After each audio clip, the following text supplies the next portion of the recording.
fii la jóge léegi. Thialy Mbéné ngi lay wër de. yow kooku ñëw fi mënoo maa woo kooku tapet la. en tout cas Thialy Mbéné ngi lay wër. Noxo ñëwul fii yow nga ni Thialy Mbéné lan la. tapet la bu mag.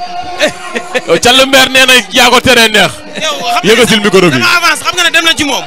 jox naa ko ko. lu tax jëli ko. combat bi dafa teeloon. waaye ban teel mbër waroo xaar bu ñu avance di lay bett tout le temps da ngaa war di entraîner. dama ko jox combat bi mu des 20 jours mu ne loolu arrangé wu. waaye yow 20 jours mënoo jël combat sama combat 9 combats yi ma bëre. barke Alxuraanu Karim la 3 kese ñoo duré 1 mois luy des ay 11 jours 15 jours laa jël combat bi. fii la jóge léegi nee na pare na pour novembre. tapet la bu mag. pare na pour novembre. pare na waaye man pare naa yow boo ma gisee sax xam nga ne pare naa man tout le temps man maa ngi entraîné. ah Thialy Mbéné it pare na di. nee na dalaa fekk sa dëkk ngeen bëre fa final ngeen sot ko. waa léegi avance bi jox leen ma ko léegi ma yóbbaale ko ban promoteur moo ko dégg.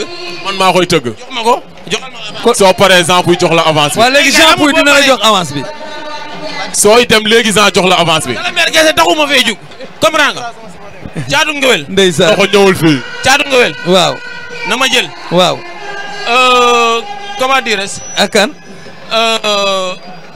nan lañ ko wax. rëm.